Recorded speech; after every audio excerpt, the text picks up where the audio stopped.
Assalamualaikum dan selamat sejahtera. Hari ini kita nak masuk tajuk transistor.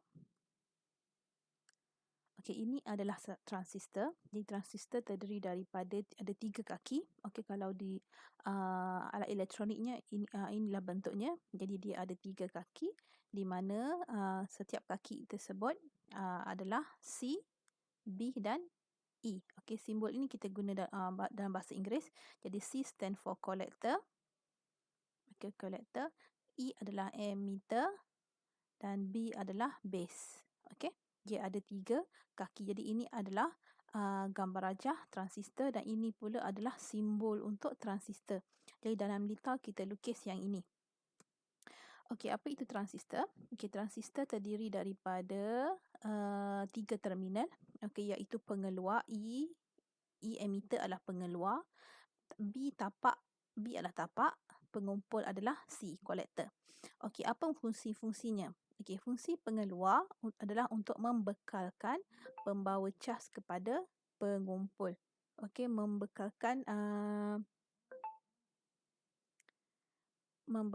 pembawa cas kepada pengumpul.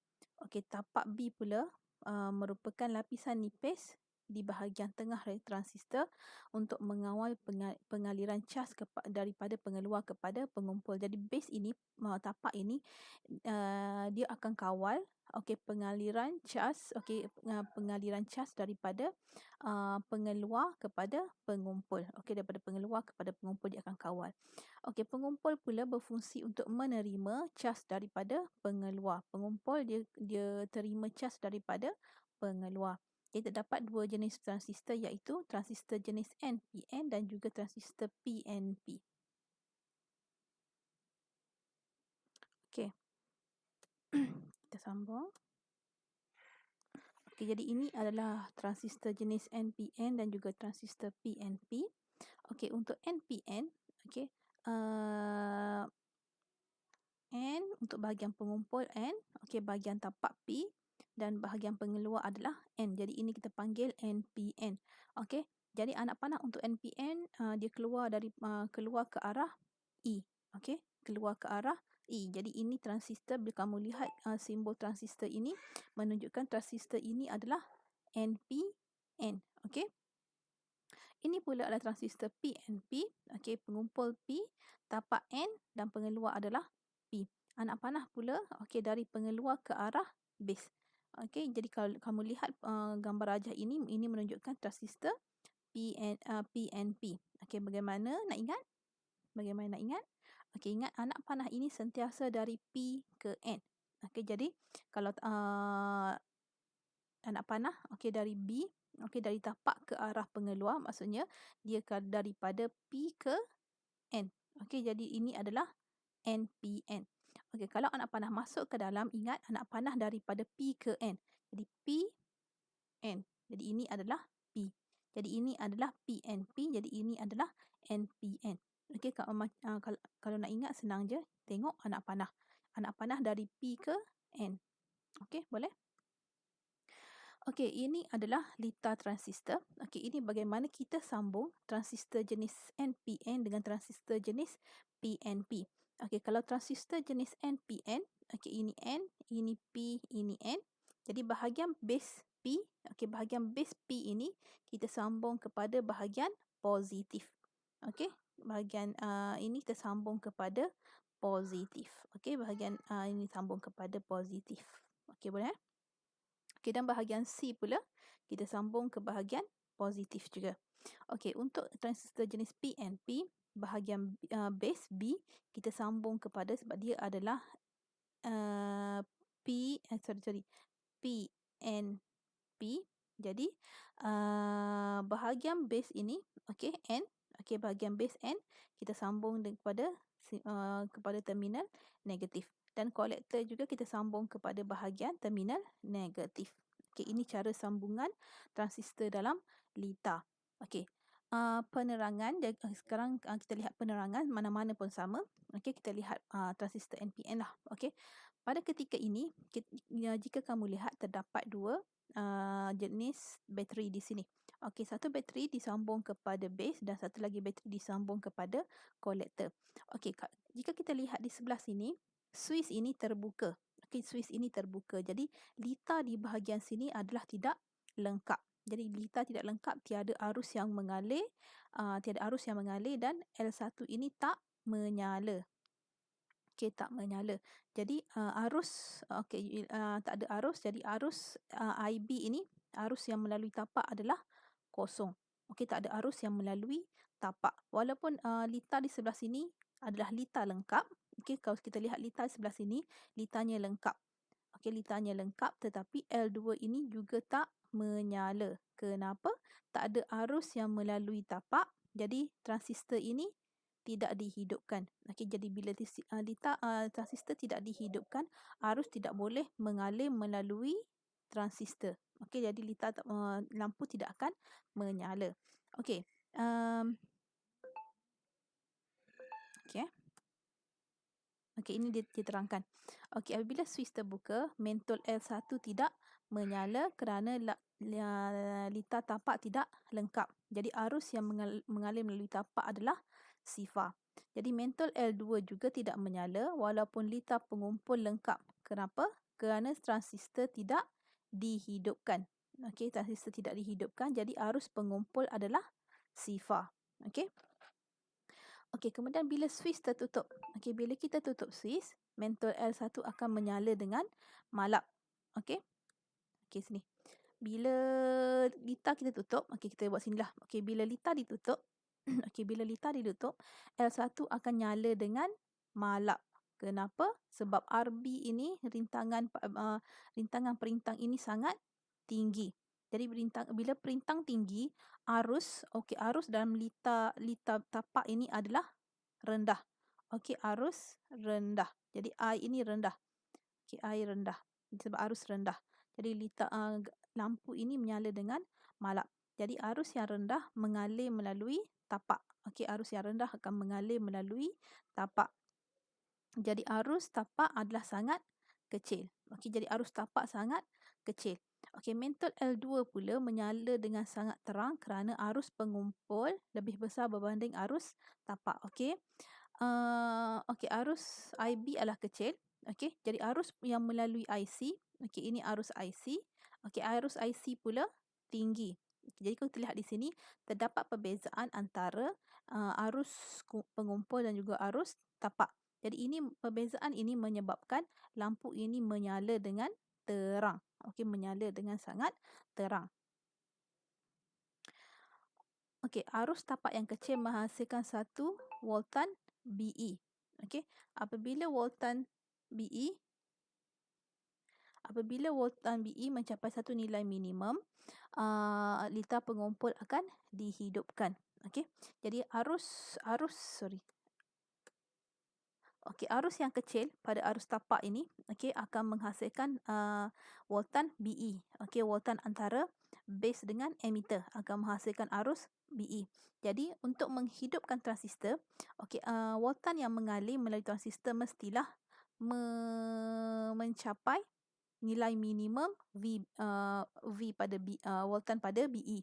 Okey, VBE. Dia mesti capai nilai minimum. Lebih tinggi sikit tak apa, tapi dia mesti capai nilai minimum. Tapi kalau tak capai nilai minimum, transistor tidak akan dihidupkan. Okey, jadi apabila VBE mencapai satu nilai minimum, litar pengumpul akan dihidupkan. Jadi bila capai nilai minimum VBE barulah dia akan dihidupkan. Okey, oleh itu, daripada ini kita dapat simpulkan bahawa arus tapak mengawal pengaliran arus pengumpul. Okey, jadi keadaan ini membolehkan transistor bertindak sebagai suis. Okey. Kemudian kenapa nilai RB besar? Okey, nilai RB pula besar untuk mengehatkan arus tapak supaya transistor tidak menjadi panas dan terbakar. Jadi perintang RB ini rintangannya sangat tinggi. Okey, rintangannya sangat tinggi untuk mengawal arus tapak supaya arus tapak sekekal kecil supaya transistor tidak panas dan terbakar. Okey, boleh faham? Okey, kita lihat fungsi transistor sebagai amplifier arus. Okey, transistor mampu menggandakan arus elektrik. Dia boleh menggandakan arus elektrik. Okey, bila buat eksperimen, okey kita dapat inilah kesimpulan. Okey, graf IC melawan IB. Okey, daripada graf kita dapat dia punya kecerunan adalah 156. Jadi perubahan arus tapak sebanyak 1 miliampere akan menghasilkan perubahan sebanyak 156 miliampere pada arus pengumpul. Okey, jadi nilai arus yang kecil, pertambahan arus kecil IB akan menghasilkan perubahan besar dalam arus pengumpul. Jadi ini terpanggil sebagai amplifier arus pembesar arus. Okey, pembesar arus. Okey, dalam satu lisa transistor, bekalan kuasa atau bateri akan membekalkan beza kepayaan yang tetap. Okey, itu kita tahu bateri dia akan bekalkan beza kepayaan yang tetap. Okey, transistor pula memerlukan beza kepayaan VBE yang melebihi nilai voltan minimum untuk berfungsi. Dia tak boleh tinggi, dia nak hanya melebihi sedikit sahaja voltan VBE. Okey, jadi apa kita buat? Kita gunakan lita pembahagi voltan. Jadi ini adalah lita pembahagi voltan. Kita guna dua perintang. Okey, ada dua perintang, perintang R1 dan perintang R2. Jadi yang akan menentukan arus ataupun voltan yang akan melalui tapak adalah bahagian bawah. Okey, ini akan menentukan nilai arus ataupun voltan yang akan melalui tapak bahagian bawah ini yang akan menentukan. Jadi disebabkan nilai R1 dan R2 adalah sama, okey, dan arus yang mengalir dalam lita pembahagi voltan ini adalah sama, arusnya sama. Oleh itu, kita dapat satu persamaan seperti ini. Okey, bagaimana kita dapat?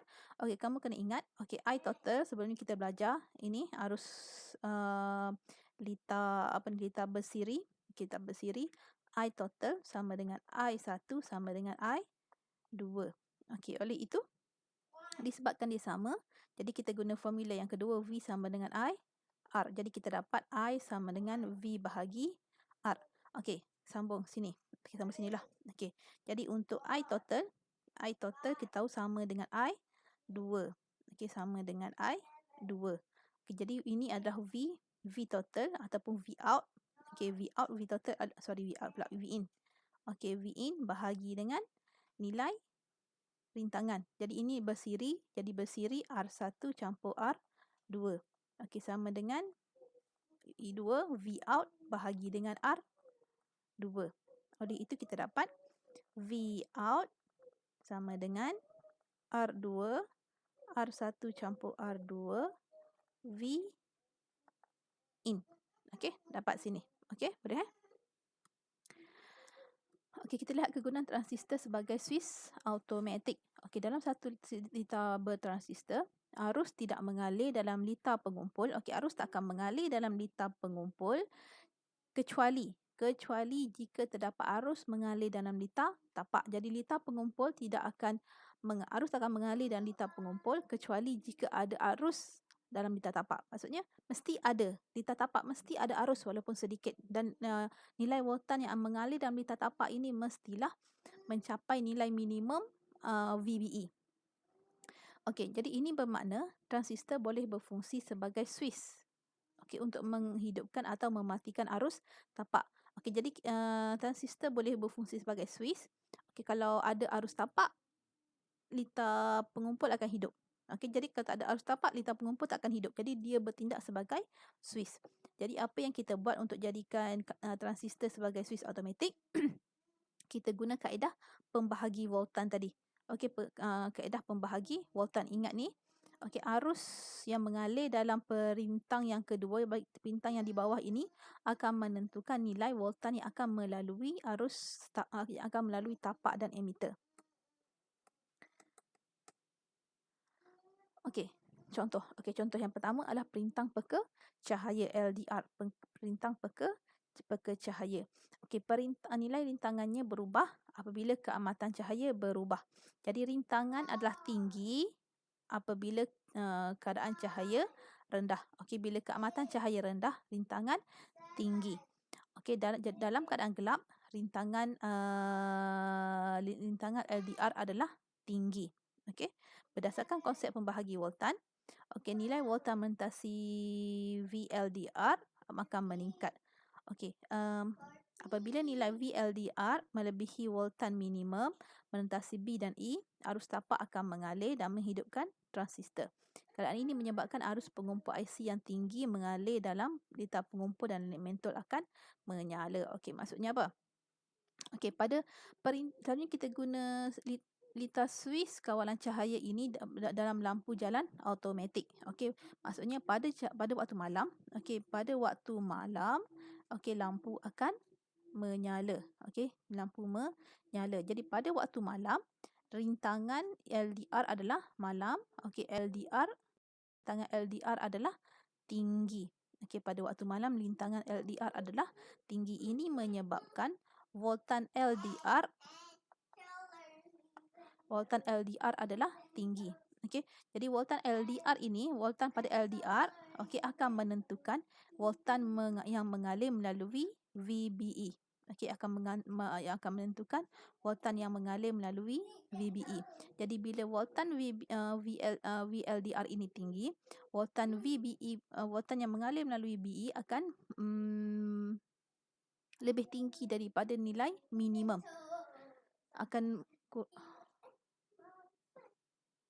Okey. Jadi bila VLDR ini tinggi, VBE juga akan tinggi. Okey, akan tinggi dan melebihi nilai minimum. Oleh itu, arus tapak akan mengalir. Okey, arus tapak akan mengalir dan seterusnya menghidupkan litar pengumpul. Okey, bila arus IB ini kecil, IC menjadi tinggi. Okey, menyebabkan mentol ini menyala dengan sangat terang. Oleh itu, pada waktu malam, lampu jalan akan menyala. Okey, boleh? Okey, ini dalam keadaan cerah, sebaliknya lah. Okey, bila keadaan cerah, perintang, okey salah, ini R. Okey, perintang LDR menjadi rendah, rintangan LDR menjadi rendah, voltan LDR menjadi rendah dan arus yang mengalir adalah sangat kecil hingga tidak melebihi nilai VBE. Okey, itu berkenaan dengan perintang peka cahaya. Sekarang kita lihat termistor dalam penggera kawalan suhu. Jadi ini pula untuk pengawal suhu. Okey, termistor adalah sejenis perintang. Okey, perintang ini dia peka suhu di mana rintangan dia berubah mengikut suhu persekitaran. Okey, rintangan tinggi apabila suhu rendah. Okey, rintangan tinggi bila suhu rendah, rintangan akan jadi tinggi. Itu ciri-ciri pada termistor. Jadi bila suhu di sekitar termistor meningkat, rintangannya menjadi rendah. Jadi bila rintangan rendah, bila suhu meningkat, saya tulis di sini. Bila suhu meningkat, rintangan termistor akan kurang, menyebabkan voltan merentasi termistor menjadi rendah. Voltan rendah. Jadi kalau kita buat macam tadi, susunannya kena ubah sikit daripada tadi. Kalau tadi kita letak LDR di bahagian bawah, untuk termistor kita letak di bahagian atas. Kenapa? Ingat sini. Kita nak termistor ini kita berfungsi sebagai penggera kawalan suhu. Jadi maksudnya bila suhu tinggi, kita nak ada loceng bunyi contohnya, ataupun ada lampu yang menyala bila suhu tinggi. Bila suhu tinggi kita nak ada lampu yang ada loceng berbunyi. Bila suhu tinggi, ingat tadi, bila suhu tinggi, rintangan termistor akan jadi rendah, voltan akan jadi rendah. Jadi bila voltan rendah, kalau kita letak termistor di bahagian bawah, bila voltan rendah, arus tak akan mengalir dalam perintang. Arus tak mengalir dalam perintang, litar ini tak lengkap, jadi penggera ataupun lampu tak akan berbunyi. Jadi tak boleh letak di bahagian bawah. Sebab bila suhu meningkat, ada berlaku kebakaran, penggera ini tak akan berbunyi. Jadi apa yang kita buat, kita letakkan termistor di bahagian atas. Disebabkan ini selari. Jadi di bahagian bawah pula kita letak satu perintang yang tetap. Jadi bila suhu tinggi, rintangan termistor rendah, voltan termistor akan jadi rendah. Jadi bila voltan termistor menjadi rendah, secara automatik, voltan pada R akan jadi tinggi. Voltan pada R akan jadi tinggi. Voltan pada R menjadi tinggi. Jadi voltan pada R menjadi tinggi, akan ada arus VB. Bila voltan pada R tinggi, VBE pula akan melepasi nilai minimum dan menyebabkan arus tapak mengalir dalam transistor. Jadi oleh itu penggerak ataupun lampu akan menyala apabila suhu tinggi. Jadi kedudukannya berbeza. Okey. Kedudukannya berbeza. Tak boleh letak termistor di bahagian bawah. Termistor kena letak di bahagian atas. Sebab yang mengawal